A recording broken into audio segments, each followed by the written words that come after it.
influenciador que fala muito abertamente aí, né, de alguns fundos, né, especialmente alguns high yield, né, faz até memes lá, até brinquei aqui que eu sempre rio, né, eu vejo seus conteúdos lá, fico achando super engraçado. O Thiagão até falou aqui, né, que... Deixa eu pegar o comentário do Thiagão de novo aqui. Aí, primeiro comentário da live, né, o cara me livrou do HCTR. Mas fala aí pra gente, assim, né, sobre o HCTR, que você é um pouco vocal sobre ele. O que te fez chamar a atenção sobre os problemas desse fundo em específico, do HCTR? Pois é, cara, assim, na última live que eu fiz, me perguntaram isso, assim, o que lá no início, tipo assim, o que te chamou a atenção dele para tu, né, te engajar, ir atrás, investigar né, e trazer à tona tudo que tu trouxe?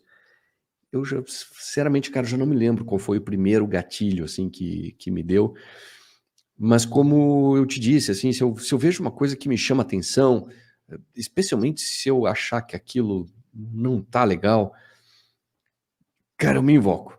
Eu me invoco e vou indo, e vou atrás, e vou atrás, e vou, e não... É mais forte que eu não consigo. Eu deixo de fazer, às vezes, o que eu devo fazer para, né, ir atrás disso. E foi o que aconteceu ali, assim, não vou lembrar exatamente qual foi o primeiro gatilho, mas foi isso, assim, talvez alguém tenha cantado a pedra, cara, dá uma olhada lá e tal.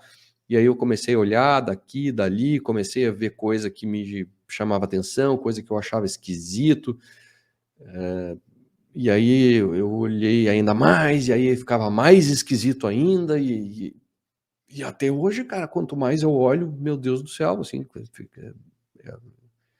às vezes eu chego a me assustar, assim, porque, não é possível.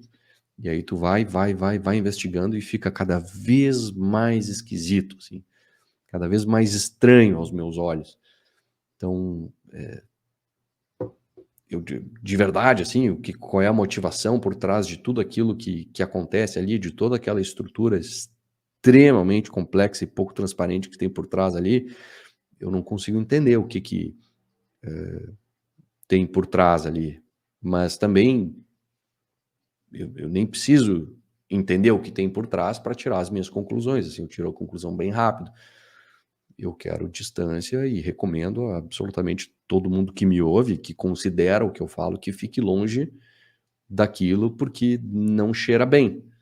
Não cheira bem. Apesar de eu não conseguir encontrar absolutamente nada ilegal, nada irregular, ainda assim, eu não preciso gostar do que eu estou vendo só por causa disso, né? E eu não gosto nem um pouco do que eu vejo lá.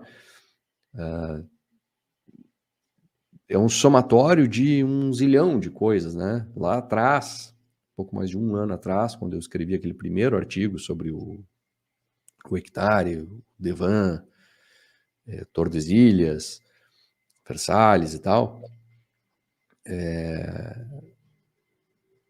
o que mais me chamava a atenção lá no início era o nível de conflito de interesses potencial, né, que se tinha lá, quando o mesmo grupo controlador controlava 3 gestoras que compravam quase que somente CRIs de uma única securitizadora, que era controlada pelo mesmo grupo, e que todos os prestadores de serviço, todos, né, mas todos não, vários prestadores de serviço para esse próprio CRI eram controlados por esse mesmo grupo.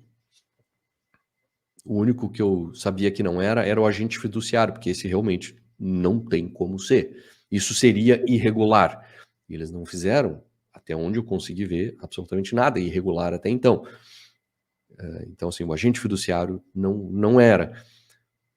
Mas, assim, o que aquele CRI financiava, quem aquele CRI financiava, para mim era esquisito, porque o cara estava lá na ponta, se ele não era beneficiário na física, e isso eu não consegui checar, então preciso dizer que não era, a gestora às vezes controlava a empresa que recebia os recursos do CRI para comprar uma outra empresa lá, para esse mesmo grupo controlar.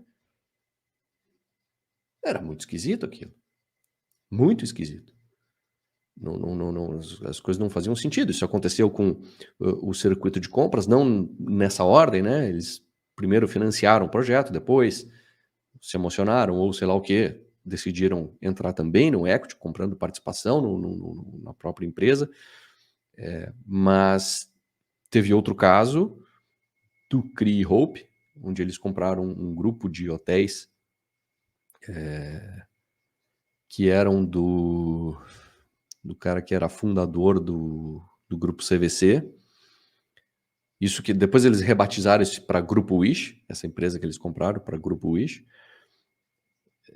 Mas, cara, eles criaram uma empresa, transformaram ela em SA, emitiram debêntures dessa SA, essas debêntures viraram lastro do CRI, esse CRI foi comprado pelos fundos imobiliários deles e outros fundos que eles tinham. E essa empresa, ela era controlada por um FIP, que é um fundo de investimento em participação, gerida por eles. E esse FIP tinha outros cotistas, que eram outros fundos, a sua grande maioria desses outros fundos, uma sequência de fundos, a grande maioria desses outros fundos controladas que eram geridos pelas gestoras controladas por eles. Quer dizer, cara, aquilo ali para mim, eu não preciso entender o que está acontecendo aqui. Aqui é distância e estou fora. Mais tarde, agora, recentemente, eu inclusive escrevi um outro artigo, porque foi divulgado lá uma troca de notificação e contra-notificação do agente fiduciário do CRI para a Fortsec, que é a gestora que era controlada pelo grupo até ontem, entre aspas, né?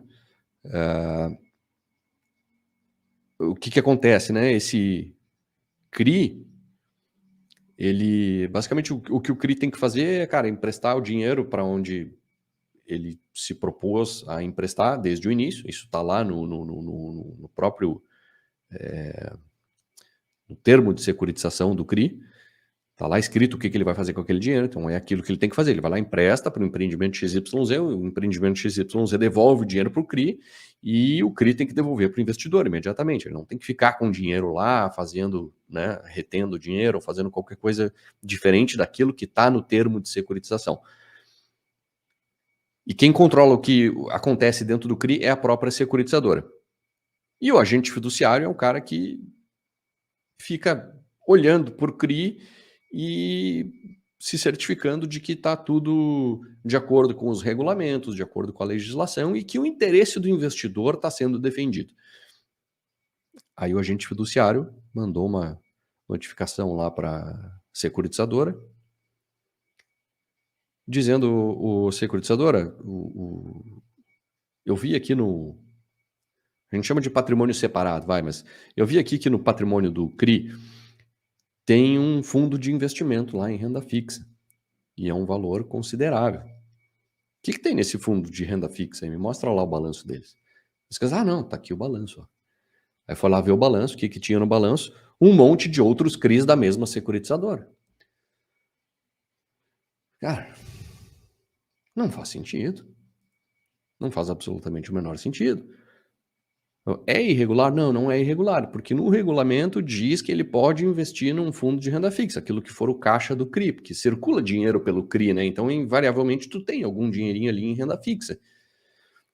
Ele não deve ficar em renda fixa, né? Mas ele transita ali. O que acontecia ali? Esse dinheiro ficava lá, até aí tudo bem, transitar e ficar, né? Tecnicamente não está errado. Esse fundo era um fundo de renda fixa, em tese, normal, gerido por uma outra gestora. Então, aí não tem nenhuma irregularidade. E essa outra gestora, ela pode escolher onde investir. E ela escolheu, casualmente, comprar todo o patrimônio do fundo, praticamente todo o patrimônio do fundo, em CRIs da própria Fortsec. Cara, vamos combinar, né? Muito esquisito. Muito esquisito. Não faz sentido. Assim, o investidor não precisa se expor a esse tipo de coisa. Não precisa ser irregular, não precisa ser ilegal para o investidor se dar conta de que, sério que eu quero deixar meu dinheiro ali, onde acontece isso tudo? O dinheiro não deveria estar nesses CRIs diferentes que estão dentro desse fundo de renda fixa. Ele devia estar lá no empreendimento que era para ser financiado e depois devia voltar para o investidor. Ele não deveria estar servindo a outro propósito.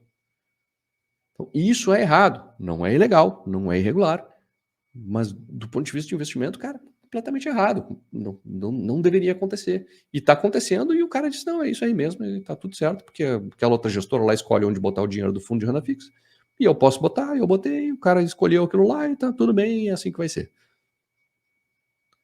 Beleza. Vai botar teu dinheiro aí. Isso é muito interessante, né? Porque você até falou, né? Eu não preciso entender tudo para ficar longe, assim, né? Isso é muito interessante porque eu sempre falo, inclusive eu elogio muito a gestão que vem a público, né? Eu acho que o mercado de fundos imobiliários é um mercado muito transparente.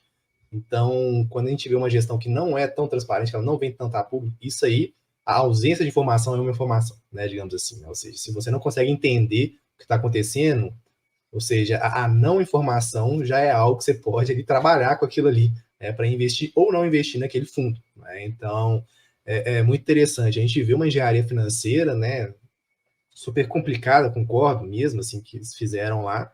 E uma reflexão mesmo que eu sempre faço aqui, né, assim, conflito de interesse não é preto no branco, né, assim, a gente vê ali, pô, o que é, o que não é, etc e tal.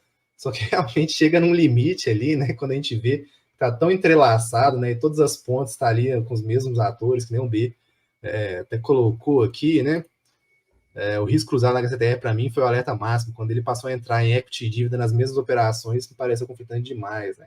O Marcelo até destrinchou até um pouco a mais aqui, mas é isso, né? Deixou tudo em casa, assim, e com uma certa ausência de transparência, acaba realmente complicando tudo, né? Então, de fato, a ausência de informação, para mim, é uma informação em si mesmo, né?